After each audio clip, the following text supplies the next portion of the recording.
Because এটা তো it's so emotionally traumatising যে এটা বিকজ আমি চোখে কি দেখেছি না, আমি এটা তোমাকে কোনো ভাষায় আমার বাসায় কোনো ফ্যান নাই কিন্তু জয়, there's no fan in my house, in my entire house. It gives me trauma. I'm traumatized. কোনো বাসায় গেলেও ফ্যান থাকলে আমি দূরে গিয়ে বসি. It gives me trauma. তো তুমি বুঝতে পারছো যে আমার সময় তোমরা কিন্তু কোনোদিন এই জিনিসটা চিন্তা করছো না যে আমার 21-22 বছরের একটা মেয়ে তার সালমান শাহ মারা যাওয়ার আগের 3 রাত পর্যন্ত আমার নামে একটা বদনাম নেই কেন? ইমন কোনোদিন আমার নামে একটা বদনাম করে গেল না কেন যে আমি হ্যাপি না, আমার বউ পছন্দ না, আমি বউকে ডিভোর্স দিয়ে দিব, আমি শাবনূরকে ভালোবাসি, আমার মা খুব ভালো, কেন এগুলো বলে গেল না? ইমন তো সব জায়গায় সামিরার প্রশংসা করে গেল। যাও সব ইন্টারভিউ দেখো, ইমনের ইন্টারভিউ পড়ো, গো থ্রু হিজ ইন্টারভিউ।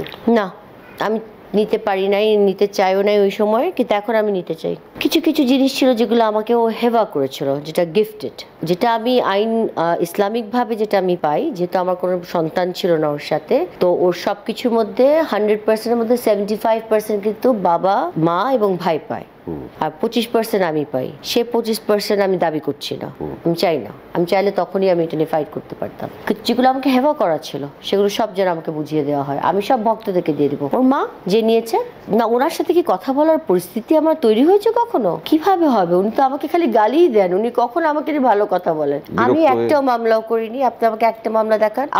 আপনি যদি সত্যিকারে if you really want to show the truth, তাহলে আপনাকে দেখাতে হবে নীলা চৌধুরী জিডি মামলা। উনি এম এ শফি নামে একটা ভদ্রলোক, উনি একটা ফ্যান, উনি লাস্ট এফডিসি তে লাস্ট 21 কি 22-23 বছর থেকে ইমনের জন্মদিন থেকে শুরু করে ইমনের মৃত্যুবার্ষিকী প্রত্যেকটা ইভেন্ট খুব সুন্দরভাবে বড় বড় ইম্পর্টেন্ট মানুষদেরকে, নায়ক নায়িকা সবাইকে একত্র করে দোয়া মাহফিল করে গান টান বাজনা দিয়ে যেভাবে হোক ও এই ছেলেটা করে এসছে।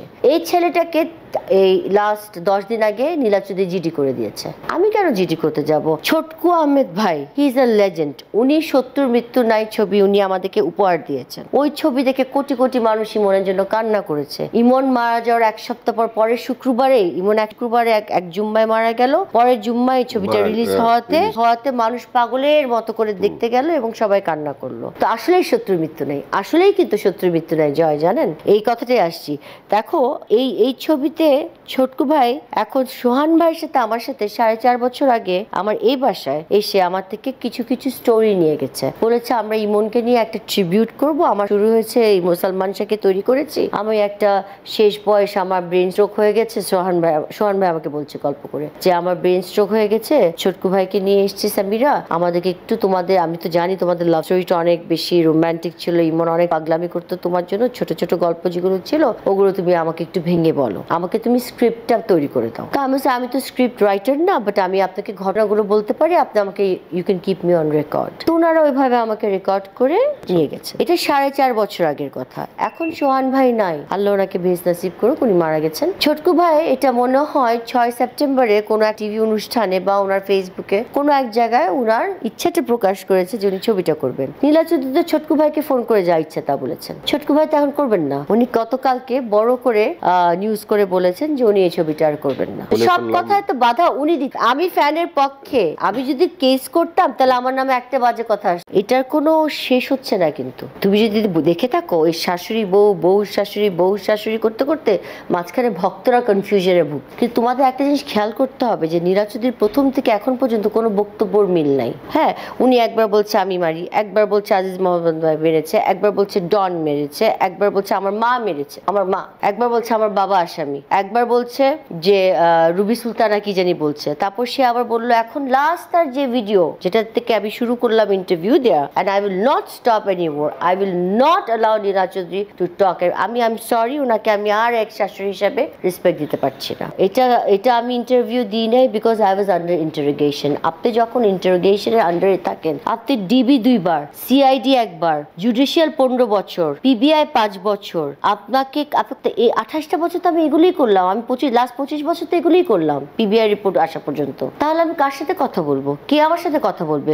উনি একতরফা গুলি মেরে গেল। উনি একতরফা একদিন বলে তার দিয়ে মারছে, একদিন বলে ইনজেকশন দিয়ে মারছে, একদিন বলে রিজভি আসছে। রিজভিটাকে হুজ রিজভি বলেন তো? রিজভিটাকে জানেন আপনি? রিজভিটাকে, রিজভিটা একটা ভক্তকে নিয়ে জোর করে নীলা চৌধুরী গাড়ি করে নিয়ে গিয়ে ক্যান্টনমেন্টে গিয়ে পুরা সবকিছু সাক্ষী আছে, এটা সিআইডির কাছে পুরো রিপোর্ট আছে। I can give you the whole report. নিয়ে আমার কোনো লয়ার 28 বছর ছিল না, আমি লয়ার নিয়োগ করেছি। আমি লাস্ট 1.5 মাস থেকে লয়ারের সাথে কথা বলছি। মানুষের রাইট আছে জানার, যারা সালমান শাহকে ভালোবাসে, সালমান শাহ যদি আত্মহত্যা করে তাও ভালোবাসবে, এবং আত্মহত্যা না করলে যেটা ওনারা উল্টা অনেক কিছু বলতে চান, আপনারা এটাকে রহস্যজনক বানিয়ে রাখবেন না। এটা এত রহস্যের কিছু নাই, it is just a case of একদম চোখ বন্ধ করে suicide. So do not make it mysterious. এটাকে স্টোরি টেলার হিসাবে ইউজ করবেন না, যেটা নীলা চৌধুরী করে থাকেন। এটা আমার অনেক আপত্তি আছে। আপনি বারবার মা দিয়ে ওনাকে সম্মান দিচ্ছেন, আমিও দিচ্ছি, কিন্তু এই মাটা, সব মা কিন্তু এক হয় না। এমনও মা আছে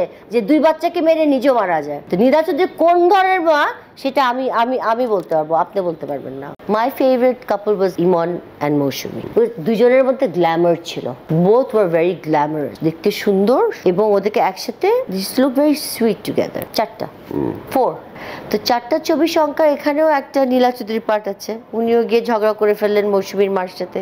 সোহান ভাইয়ের কাছে শোনা, ইমনের কাছে শোনা, ইমন তো ডাইরেক্ট আমাকে এসে সব বললো টললো। তো যাই হোক, ওটার পর থেকে তো মৌসুমীও ঠিক করলো, আর ইমনও সিদ্ধান্ত দুজন মিলেই নিল যে ঠিক আছে, আমাদের যখন ফ্যামিলির মধ্যে লেগে গেছে আমরা আর ছবি একসাথে করবো না। তখন মৌসুমী চলে গেল সানির সাথে ছবি করতে, তখন আমরা পড়লাম নায়িকার খুঁজে। তখন এতেশাম আঙ্কেল বেঁচে ছিলেন। এতেশাম আঙ্কেলের হাত ধরে শাবনূরকে আমার শাশুড়ি আমাদের বাসায় নিয়ে আসেন, গ্রিন রোড আমার শ্বশুর বাড়িতে, যেটা ওনাদের ভাড়া বাসা ছিল, ওখানে ওকে নিয়ে আসেন। তখন শাবনূর একটা ছোট্ট একটা মেয়ে, শাবনূর আমার থেকে অনেক ছোট। হ্যাঁ, তো শাবনূর ছোট্ট একটা মেয়ে আসলো, খুব চটপটে চটপটে কথা বলছে না, করো খালি হাসে, তাকায়, চলে গেল। তো ইমন আর আমার পার্সোনালি পছন্দ হয়নি, নীলা চৌধুরীরও পছন্দ হয়নি। ওরা বললো না, কোথায় মানে মৌসুমীর মতো করে গ্রুম করতে সময় লাগবে, ওর গ্ল্যামারটা নাই, এটা ওইটা। তো আমরা কি করলাম, চাঁদনি রাত ছবিটা দেখতে গেলাম। তো ওই ছবিটা দেখতে গেলাম, ছবিটা দেখতে গিয়ে দেখলাম যে মেয়েটা খুব সুন্দর নাচে, শাবনূর ডান্সেস রিয়েলি ওয়েল।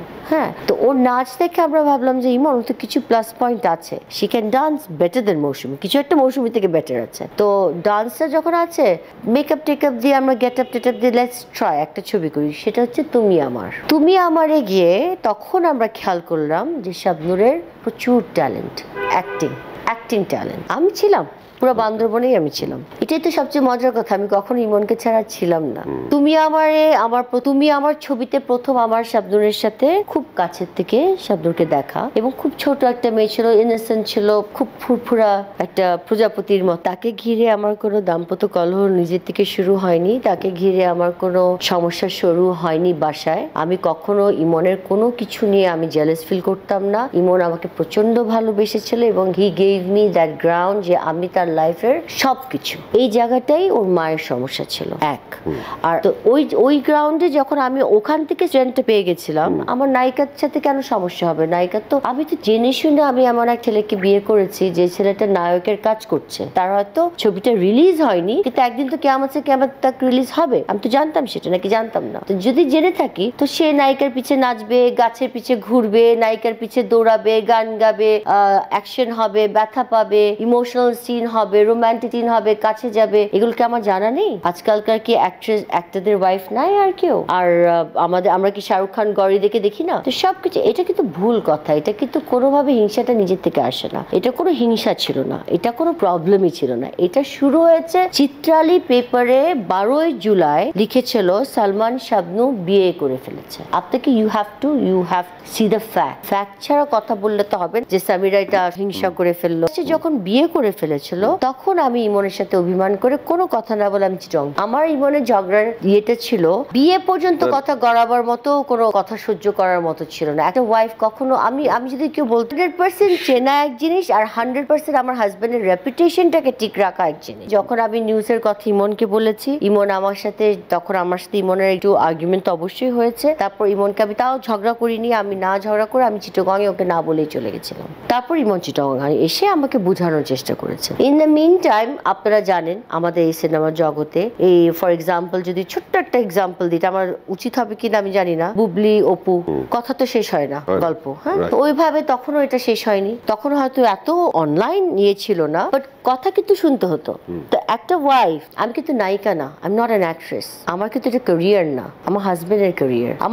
আমার কাজ হচ্ছে আমার হাজবেন্ড সুস্থ থাকবে, আমার হাজবেন্ড সুন্দর থাকবে, আমার হাজবেন্ড মেন্টালি ঘুম ঘুম থেকে উঠে সুন্দর করে ছবি করে অ্যাক্টিং করে আসতে পারবে, ওর কাপড় চোপড় স্মার্ট লাগবে, ওর ভয়েস ওর কিভাবে থ্রো করছে ডায়ালগ ওটা যেন শুনতে ভালো লাগতে হতে পারে, ওর ইংলিশ উচ্চারণ বাংলা উচ্চারণ ও সুন্দর করে করছে কিনা, আমার কানে লাগছে কিনা, এগুলো was more type of importance there. But আমার আনফর্চুনেটলি এই যেখানে আমি শাবনূরকে আমার ফ্রেন্ড ভেবেছি, I felt I was double ভাবে ডিসিভ, দুই দিকে দুঃখ পেলাম। নট অনলি ইমন, শাবনূরের কাছে আমার একটা দুঃখ ছিল। বিমানটা আমার কিন্তু ইট ইজ বিকজ আমি তো শাবনূরকে আমার ফ্রেন্ড ভেবেছি। কি ছিল এটা শাবনূর ভালো বলতে পারবে, ও তো বেঁচে আছে, ওকে জিজ্ঞেস করো না কেন। ইমনের এগেনস্ট আমি কোনো কথা বলবো না, ইমনের ফরে যতটুকু আমার যা বলার আমি সব বলে যাবো। আমি এমন আমার হাজবেন্ডকে নিয়ে, আমার এক্স হাজবেন্ড হতে পারে সে, কিন্তু আমি ওকে নিয়ে এমন কিছু বলবো না যে মানুষটা জীবিত নাই